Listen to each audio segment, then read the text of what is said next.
Praise the lord. యెహోవా నామమునకు స్తుతి కలుగును గాక.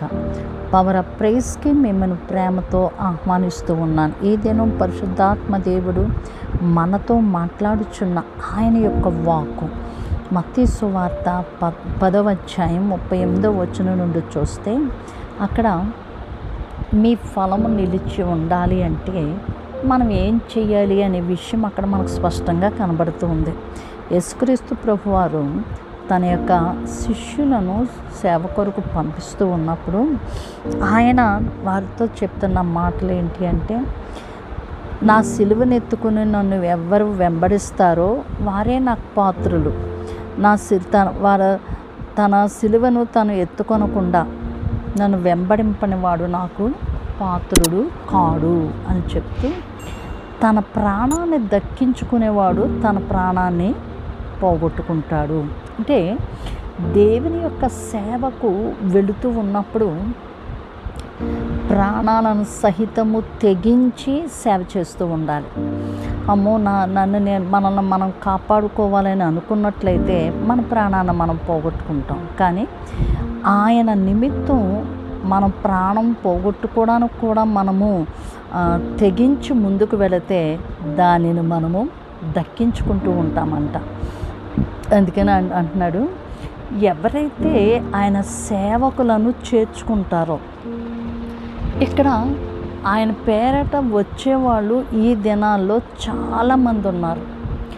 చాలామంది రకరకాలుగా ఉంటున్నారు. పైకి గొర్రెలుగా ఉంటూ ఉన్నారు, లోపల చూస్తే తోడేళ్ళుగా ఉంటూ ఉన్నారు.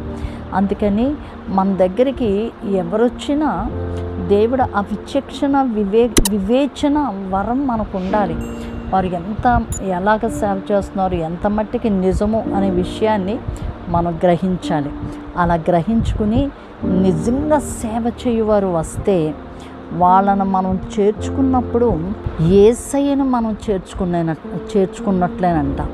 మరి యేసయ్యను చేర్చుకున్నప్పుడు ఆయన పంపించిన తండ్రిని మనము చేర్చుకున్నట్లు అవుతుంది. అంటే ఒక దేవుని యొక్క పరిచర్య చేసేవారు ఒక్కొక్కరు దేవుడు ఒక్కొక్క విధంగా వారికి పరిచర్య అప్పగించారు. ఒక్కొక్కరిని ఒక్కొక్క విధంగా దేవుడు తన బలమైన సాధనాలుగా వాడుకుంటూ ఉన్నారు. సో అది మనము చేయవలసిన విషయం మొట్టమొదట వీళ్ళు నిజమైన సేవకులా కాదా అనే విషయాన్ని మనం గ్రహించాలి. సో నిజంగా దేవుని కొరకు వారు సేవ చేస్తూ ఉన్నట్లయితే వారిని మనం చేర్చుకుంటే యేసయ్యను చేర్చుకున్నట్లు, యేసయ్యను చేర్చుకుంటే యేసయ్యను పంపించిన తండ్రిని మనం చేర్చుకున్న వాళ్ళం అవుతూ ఉన్నాం. సో అప్పుడు అంటూ ఉన్నారు, ప్రవక్తను చేర్చుకునే వానికి ప్రవక్త ఫలము దొరుకుతూ ఉంది. అంటే వారి సువార్తికుడే కావచ్చు, సంఘ కాపరే కావచ్చు, లేదంటే దేవుని కొరకు ఏదైనా విధంగా వాడబడేవారు కావచ్చు. సో అటువంటి వారి విషయంలో ప్రభు చెప్తున్న మాట, ప్రవక్తను చేర్చుకునే వానికి ప్రవక్త ఫలము పొందుతూ ఉన్నారు. నీతిమంతుని చేర్చుకునే వానికి నీతిమంతుని యొక్క ఫలము ఆయన ఇస్తూ ఉన్నారు. మరియు శిష్యుడని ఎవరిని మనం ఒక చిన్నవారిలో ఒక్కరిని కూడా మనం విడిచిపెట్టకుండా వారికి మనకు కలిగిన సహాయం ఒక గిన్నెడు చన్నీళ్ళు ఇస్తే చాలు, దాని యొక్క ఫలాన్ని వారు పోగొట్టుకోరు అని నిశ్చయంగా యేసయ్య చెప్తూ ఉన్నారు. కాబట్టి ఈ రోజుల్లో పరిచర్య చేస్తున్న సేవకులు అనేక మంది అనేక విధాలుగా వారి పరిచర్యలు నమ్మకంగా చేసేవారికి మనం చేస్తున్న ఆ కొద్ది సహాయం వారికి మనం చేసినట్లయితే మన యొక్క ఫలమును మనము పోగొట్టుకోము. అంటే మనం చేసిన దానికి ప్రతిఫలము మనం పొందుకుంటాం. మనం చేసిన దానికి ప్రతిఫలము నిలిచి ఉంటూ ఉంది. కాబట్టి సేవలో సహకరించడం అనేది దేవుడు మనకిచ్చే ఒక గొప్ప అవకాశం.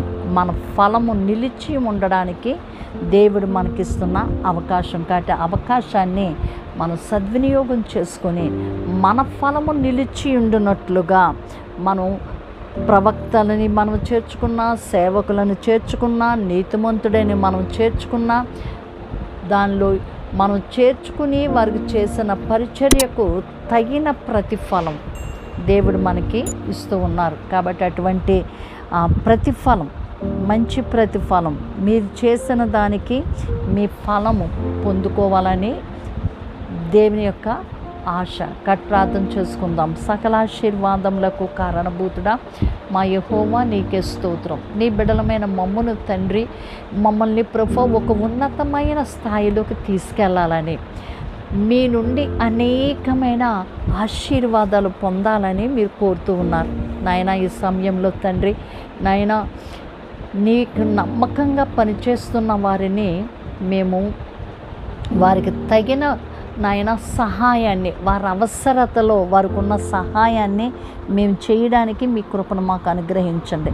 ప్రవక్తను చేర్చుకోవడంలో, నీతిమంతులను చేర్చుకోవడంలో ప్రభువా, ఒక విశ్వాసికి కావాల్సిన సహాయం చేయడంలో, ఎవరికి ఏ విధమైన నీ బిడ్డలైన వారికి మీ కొరకు ప్రభువా నిలవబడిన వారికి నాయన మా వంతుగా మేము చేయవలసిన సహాయాన్ని చేయనట్లుగా మీ కృపను అనుగ్రహించండి. తద్వారా మా ఫలము నిలిచి ఉండునట్లుగా, మీ దగ్గర నుంచి మంచి ప్రతిఫలం మేము పొందుకున్నట్లుగా మీ కృపను అనుగ్రహిస్తూ ఉన్నందుకు మీకు స్తుతి స్తోత్రాలు చెల్లిస్తూ నాయన, ఎవరెవరు హ్యాపీ బర్త్డేస్, వెడ్డింగ్ యానివర్సరీ చేసుకుంటున్నారో వారికి మీకు తోడై ఉన్నారు. నీ కృప తోడుగా ఉంది నాయన. ఎవరైతే సమస్యలతో, కష్టాలతో, కన్నీటితో ఉండి ఉన్నారో వారికి మీ సహాయం మెండుగా అనుగ్రహిస్తూ ఉన్నారు.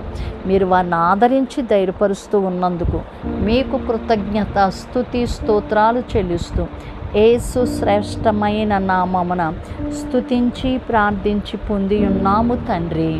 ఆమెన్. God bless you. దేవుని కృప మీకు తోడై ఉండగాక.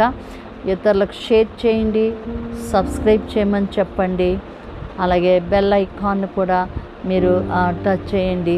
దేవుని కృప నిత్యము మీకు తోడుగా ఉంటుంది. దేవుడు మిమ్మును మీ కుటుంబములను ఆశీర్వదించునుగాక. మీ ప్రియ సహోదరి షారోన్ సువార్తరాజు. షలోమ్.